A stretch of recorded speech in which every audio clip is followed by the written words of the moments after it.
आज महात्म्य की चर्चा हम आप सभी करेंगे।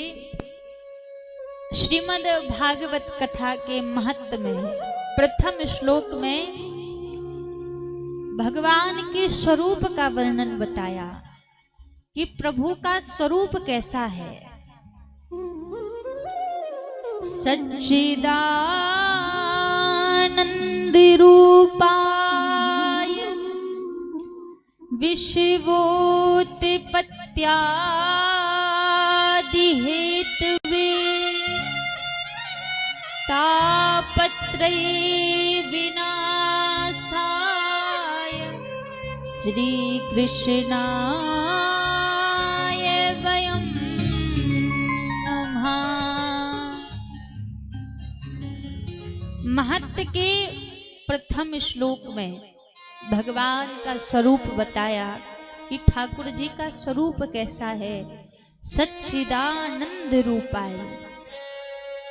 अब इस सच्चिदानंद शब्द में तीन शब्द हैं, सत, चित और आनंद। अब विचार किया जाए सत्य किसे कहते हैं।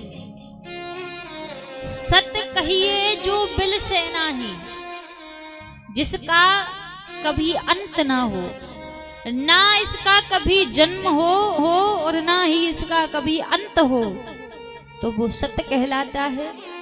हम और आप सत्य नहीं है। क्यों? हमारा जन्म भी होता है, हमारी मृत्यु भी होती है, तो हम सत्य नहीं है। फिर संसार में सत्य कौन है? इस संसार में सत्य परमात्मा का स्वरूप है, क्योंकि भगवान का ना कभी जन्म होता है, ना भगवान की कभी मृत्यु होती है। आज हम हैं तो आज भी भगवान है, कल हम नहीं रहेंगे, कल भी परमात्मा रहेगा। और जब हम नहीं थे तब भी संसार में परमात्मा था। तो इस संसार में सत्य स्वरूप केवल प्रभु का है। फिर दूसरा शब्द कहा चित। चित्त का अर्थ क्या होता है? चित्त का अर्थ होता है चैतन्य है। भगवान चैतन्य है, भगवान जड़ नहीं है, प्रभु पाषाण नहीं है, भगवान चैतन्य है। और सत्य परमात्मा में चैतन्य का भाव रखना चाहिए। जो भगवान सत्य स्वरूप है उस प्रभु में चैतन्यता का भाव रखना चाहिए। कैसे? आज हमें क्या लगता है, मंदिर में प्रभु जो बैठे हैं, लोग कोई कहता है भैया ये तो मूर्ति है, कोई कहता है ये तो पत्थर की मूर्ति बनी है, ये तो विग्रह है। लेकिन आप यदि उस प्रभु को, श्री विग्रह को आप पत्थर रूप में देख रहे हैं, तो ना तो आपके हृदय में सत्य का स्वरूप आया है और ना ही चैतन्य का स्वरूप आ रहा है। क्योंकि भगवान पाषाण नहीं है, भगवान चैतन्य है।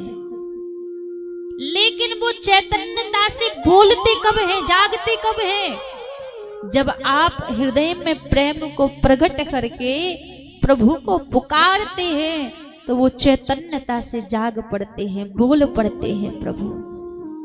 आज हमें क्या लगता है, घर में ठाकुर जी बैठे हों तो हमें लगता है अरे ये तो पीतल की मूर्ति है, ये तो वैसे बैठे हैं। लेकिन पता है, कभी कभी हमारे घर के ठाकुर जी भी सोचते हैं ये दिन भर भाग दौड़ करता रहता है, संसार में सबसे वार्तालाप करता है, वो भी देखते हैं। इसको कभी समय मिल जाए ये मेरे सामने बैठकर भी कभी दो बातें मुझसे भी कर दे। लेकिन हम नहीं करते। क्यों? क्योंकि हम समझते ही नहीं है कि प्रभु भी चैतन्य है। हमें तो लगता है ये तो ऐसी विग्रह तो मूर्ति है। और जब तक आपके भाव में भगवान के स्वरूप में चैतन्यता आपको नजर नहीं आएगी, तब तक आप कितनी भक्ति कर लो, कितनी पूजा पाठ कर लो, कहीं लगने वाली नहीं है, जब तक आप भगवान को चैतन्य स्वरूप में नहीं देखोगे। कई बार क्या होता है ना, सर्दी का दिन चल रहा हो तो सर्दी में हमें क्या चाहिए, हमें गर्म पानी चाहिए स्नान के लिए। क्यों? ठंडे पानी से नहाएंगे तो कष्ट होगा, पीड़ा होगी। लेकिन भगवान को जो नल से तुरंत का भर के लाए, जो रखा हुआ जो गंगा जी का जल उसी में लाओ प्रभु, हो गई जय जय। अच्छा, उनको सर्दी नहीं लगती? सर्दी तो उनको भी लगती है। जिस चीज से हमें कष्ट होता है उस चीज से भगवान को भी कष्ट होता है। और यही भाव हमारे हृदय में ना हो कि भैया हमें तो ठंडे पानी में नहाने में सर्दी लग रही है और भगवान को ऐसे में नहा दो, उनको नहीं लगती, तो फिर कहाँ गई आपकी भक्ति? कई बार तो देखने को मिलता है, कई माताएं बहनें, कई हमारे भैया जी लोग महादेव का अभिषेक करेंगे। कैसे? हाथों की अंगूठी भी नहीं निकालते हैं और ऐसे घिस घिस के रगड़ रगड़ के महादेव का अभिषेक कर रहे हैं। तो क्या उनको पीड़ा नहीं होती? चीनी का पहले जो अभिषेक होता था, भूरा से अभिषेक होता था, चीनी को पिसवा कर। क्यों? महादेव को पीड़ा ना हो, महादेव को कष्ट ना हो। लेकिन आजकल तो इतनी बढ़िया फैशन वो चल रहा है ना, जो चीनी आएंगे उसी को लेके रगड़ रगड़ कर महादेव को अभिषेक करेंगे। तो क्या उनको पीड़ा नहीं होती? पीड़ा उनको भी होती है। क्यों? हमने उनको चैतन्यता के भाव से देखा ही नहीं। हम भले ही उनका अभिषेक कर रहे हैं, भले ही उनकी पूजा कर रहे हैं, लेकिन हमें लग रहा है ये तो पत्थर है, इनको थोड़ी ना कोई पीड़ा होगी, इनको थोड़ी ना कष्ट होगा।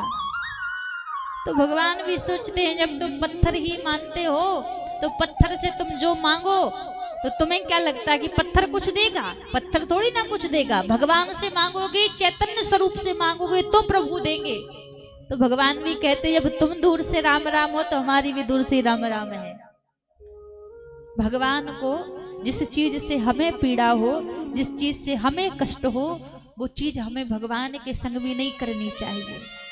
हम तो खाएंगे 56 प्रकार के व्यंजन, सुबह भी 5-7 प्रकार का भोजन में चाहिए, शाम को भी 5-7 प्रकार का भोजन में चाहिए, लेकिन भगवान को 2 चना चिरौंजी सुबह रख दी और 2 चना चिरौंजी शाम को रख दी। पाओ प्रभु, 2 चना चिरौंजी में आपका पेट भर जाएगा?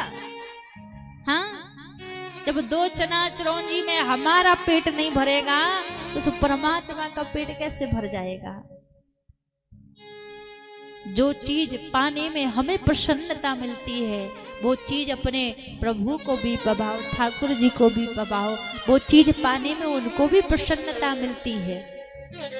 हमें तो चाहिए 56 प्रकार की व्यंजन पाने के लिए, उनको सूखा रूखा। घर में ठाकुर जी बिठाने हैं, ठाकुर जी की सेवा करनी है और भैया लहसुन प्याज भी नहीं छोड़ सकते। अब कैसी फिर कहाँ सेवा रही? आप जानते हैं भक्ति क्या है? जिस चीज में मेरे प्रभु को प्रसन्नता मिले, जिस चीज में मेरे ठाकुर जी को प्रसन्नता मिले, भक्त वही करता है और वही भक्ति होती है। अपनी मर्जी चलाना भक्ति नहीं है, प्रभु की मर्जी में अपनी मर्जी को मिला लेना भक्ति होता है। उनकी चाह में अपनी चाह मिला देना वही भक्ति होता है। अपनी मर्जी से भक्ति नहीं चलती, भक्ति तो प्रभु के अनुरूप ही होती है।